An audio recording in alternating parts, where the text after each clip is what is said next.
집 포함 전 재산이 얼마예요? 그냥 궁금해서요. 지금 대출은 한 8천 남았고요. 남았대. 찔끔찔끔 갚아놓고서 한 200 얼마 갚았나? 금리가 굉장히 낮을 때 그때 대출을 받은 거라서. 그리고 제가 또 설명을 드리는데, 고정금리로 대출을 받았다고 말씀을 드렸잖아요. 정부 대출의 경우에는 제가 받았던 디딤돌 대출이나 아니면 보금자리나 그 외의 것들이 있을 수도 있겠는데, 그거는 만기까지 고정이거든요. 그렇기 때문에 시중의 은행은 고정금리라고 해도 5년 동안만 고정이고 그 뒤에는 금리가 바뀌거든요. 저는 디딤돌을 받았기 때문에 만기까지 쭉 고정이다. 근데 이제 시중에 다른 은행에서 대출을 받으신 분의 경우에는 5년 지나서 바뀔 수가 있다는 거, 이거를 좀 미리 알아두시고요. 저더러 뭐라고 하시는 분이 계시는데, 제가 은행에서 대출을 받은 적이 없기 때문에 거기에 대해서는 저도 몰랐어요. 근데 제가 다 체크를 해보고 또 약정서를 다시 뒤져봤는데 그렇다는 겁니다. 이 디딤돌이나 보금자리 이런 거는 만약에 저리로 받았다면은 미리미리 많이 갚을 필요는 없거든요. 길게 갚을수록 좋은 거다. 이거는 어떤 뜻이냐면은, 지금 돈의 가치가 현재랑 먼 미래랑, 그러니까 30년 근처 갔을 때랑 완전히 다르거든요. 그러니까 지금 내가 돈을 많이 갚아버리면 미래의 돈이 이제 가치가 떨어졌는데, 내가 너무 많은 돈을 갚는 게 돼버립니다. 내가 대출을 받은 금리가 예금 금리보다 낮을 경우에는 굳이 내가 빨리 그걸 갚을 필요가 없죠. 또 살다 보면은 또 이제 이사를 가고 또 갈아타기 하는 과정에서 그거를 팔 때 내 집을 사주는 사람한테 돈을 받아가지고 이렇게 그 대출을 갚고, 주택담보대출이란 게 집을 담보 잡혀가지고 대출을 받는 거기 때문에, 아무튼 그런 식으로 6%대 7%대 이렇게 너무 버겁다 그런 경우에는 빨리 갚는 것도 방법일 수 있어요. 왜냐면 내가 이 삶이 힘드니까 이자가 너무 부담스럽고, 그러면은 뭐 그럴 수도 있지만, 만약에 내 집을 전세로 줬을 때 이 세입자에게 전세금을 받아가지고 그거를 갚아야 돼요. 그래야지 계약이 진행이 되기 때문에. 아무튼 그렇고요. 일단은 자기 스스로가 대출이자 원리금 그런 거를 내고서도 생활에 크게 지장이 없어야지, 그렇게 세팅을 해놔야지 집을 사야 되는 거거든요. 저는 그리고 신용대출이나 이런 거 전혀 안 받았어요. 그냥 오로지 디딤돌만 받아가지고 그랬는데요. 전세를 줄 때도 디딤돌 대출 상환을 모두 해야 되나요? 그거는 세입자의 입장에서, 이 사람 빚까지 있는데, 빚이 있는데 내 돈을 갖다가 그 빚을 안 갚고 이걸로 또 다른 짓을 하면은 거기 완전 깡통이잖아요, 집이. 그러니까 계약 안 하죠. 전세 계약할 때 세입자 입장에서는 불안하기 때문에 당연히 그런 조건을 겁니다. 세입자 입장에서 내 돈 갖다가 대출 안 갚고 뭐하냐? 그러면 절대 안 들어오죠. 전세 주려면 융자가 거의 없어야 하죠. 위험성 때문에요. 제가 전세 주기 힘들어요. 월세는 가능. 제가 살았던 집에는 대출이 없던 집이었거든요. 근데 만약에 집이 굉장히 비싼 집이다. 내가 너무 싼 집만 살았구나.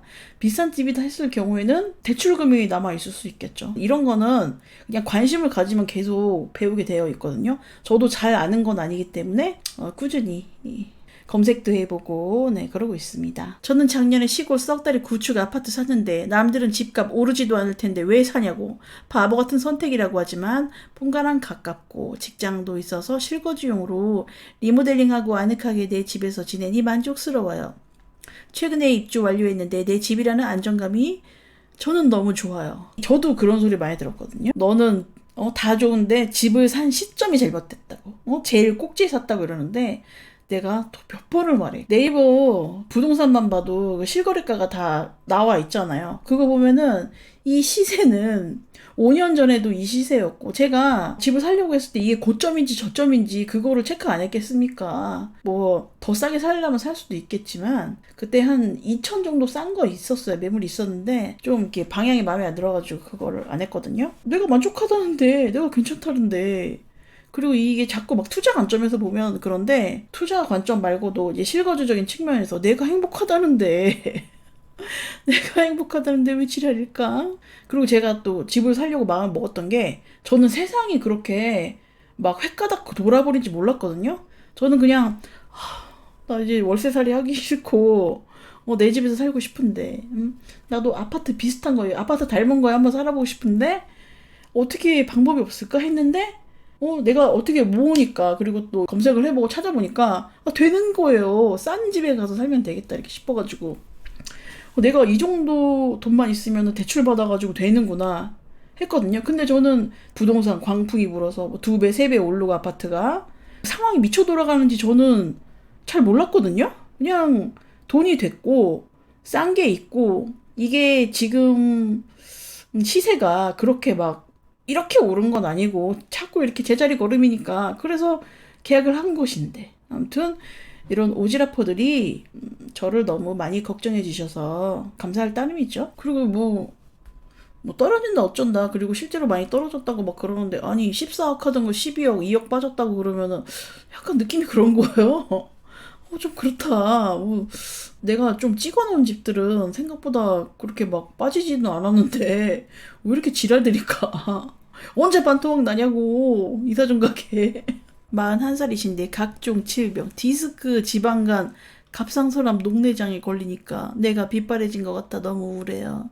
원래 성격도 개웃긴데 남편이 이제 웃음 사망꾼이래요. 그게 더 충격, 그쵸?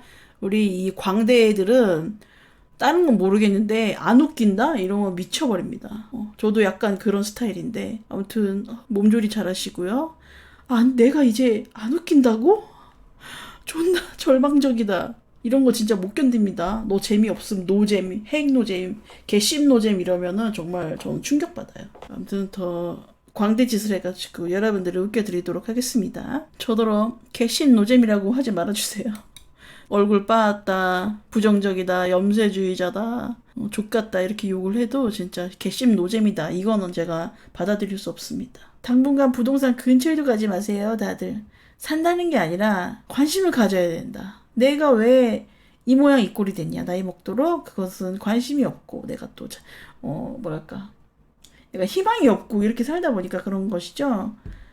먼 미래를 보고 이제 차근차근 준비를 하겠다 이런 뜻입니다. 뭐 지금 뭐 돈이 있어야 하지. 돈을 벌면서 열심히 저축을 하면서 이제 또 공부도 해야죠. 30년 된 구축 아파트 난방 배관 터져서 올 리모델링 5천 들었습니다. 저도 걱정이 되네요. 사람들이 그 겉에만 보는데 이 오래된 아파트나 빌라의 문제점은 배관이 삭거든요. 밑에 바닥 배관이 이제 그 호스로 돼 있잖아요. 그게 사가요. 옛날 빌라 같은 거는 약간 돈파이프 이런 걸로 돼 있었나 모르겠는데 아무튼 바닥을 다 깨가지고 난방 배관을 새로 깔아야지 그게 진정한 술이라고 할 수 있죠. 나이 40대 후반으로 저랑 도토리 키재기 같은 지난 시간을 살아왔어요. 모스키토들에게 가까스로 탈출해 늦었지만 이제서야 1년에 1천만 원 모으기 시작하셨다고요? 행운 이런 건 저에게 와주지 않더라고요. 정년까지 가늘고 길게 일하고 싶고 독거노인이 될 거지만 제 힘으로 임대 아파트에 살 계획도 세웠습니다. 그쵸? 사람들이 내가 임대 아파트 어쩌고저쩌고 하니까 임대 아파트를 살지 마라 이런 식으로 받아들이는 사람이 있더라고요.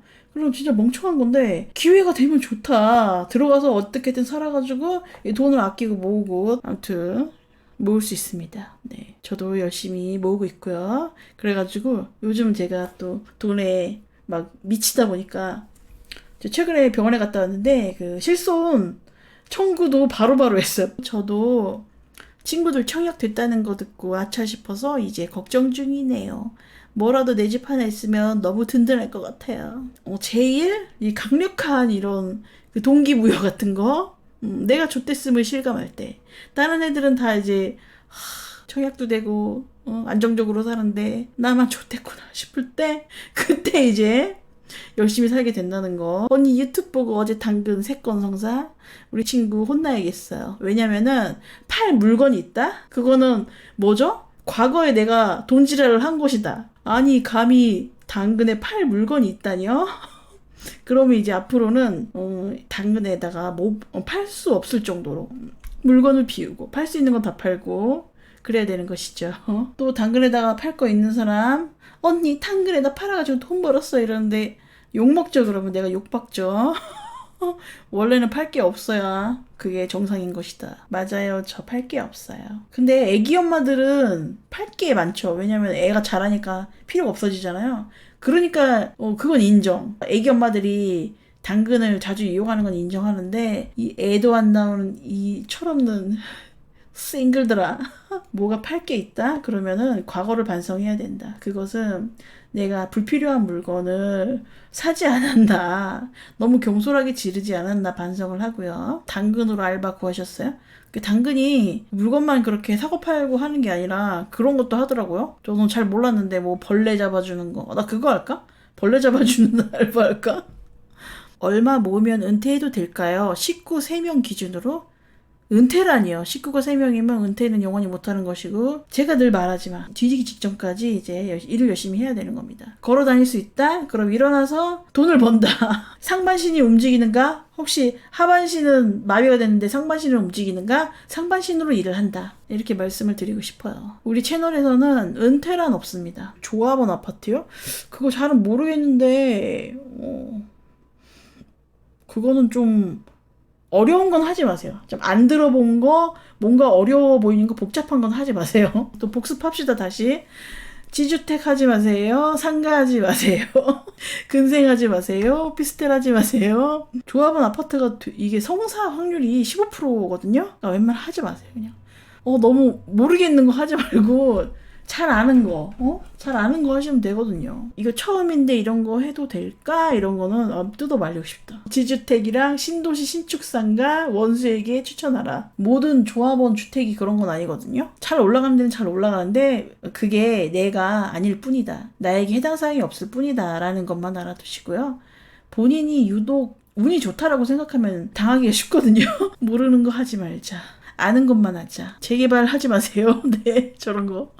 재개발 10년 묶여있음. 썩다리 빌라 갖고 있는 사람인데. 그쵸. 희망고문.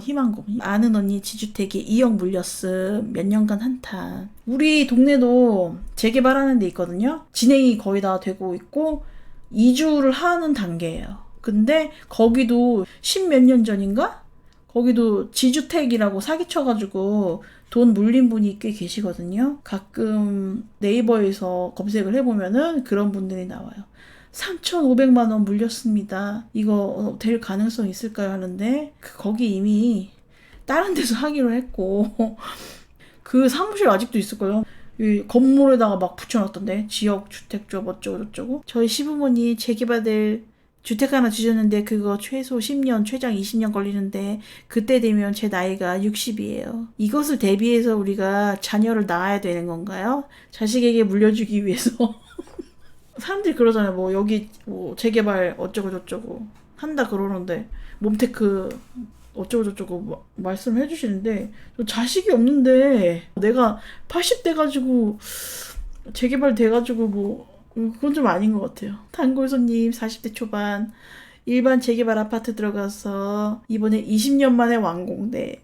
우리가 살 때는 젊었을 때 들어갔다가 이제 지팡이 집을 때 그때 새 아파트에 들어갈 수가 있어요. 하지만 이것도 운이 좋은 경우라는 거. 안 그러면은 이제 그 다음 세대에게 물려줘야 되는 겁니다. 희망고문으로 살기에는 좀 그렇다.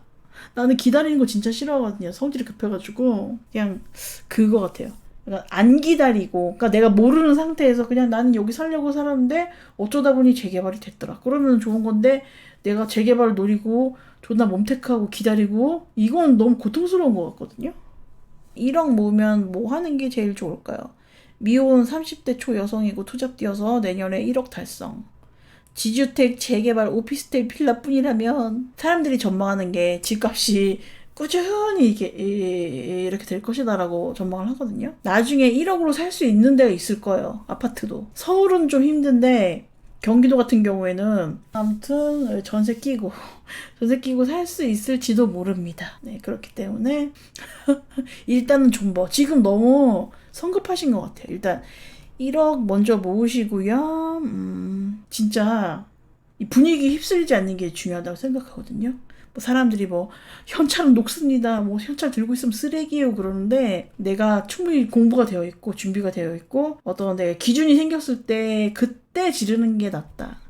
괜히 뭐 누가 뭐라 그래가지고 빨리 해야 되는데 막 성급해가지고 그러면은 상투를 잡는 것이죠. 저도 기다리고 있거든요. 저도 1억을 모아야겠다. 이제 차근차근 모아가고 있는데 한 2억 정도 모은다 했을 때 그러면은 내가 실거주로 살 수도 있거든요. 대출 껴가지고 그때쯤 되면은 규제를 막 풀어준단 말이에요. 대출도 잘해주고 취득세가 지금 중과가 되잖아요. 그런 것도 다 없어지고. 부동산 유튜브 어디서 봤더라? 이런 규제들이 다 사라질 때가 바닥이다. 아무도 안 살 때. 이래도 안 사? 이래도 안 사 했는데 아무도 안 살 때가 바닥이다. 그래서 지금은 너무 이른 것 같아요. 뭔가를 결정하기에는 좀 기다렸다가 통장에 예금 박아놓고 똥꼬쇼를 할 때 들어가야 되는 것이다.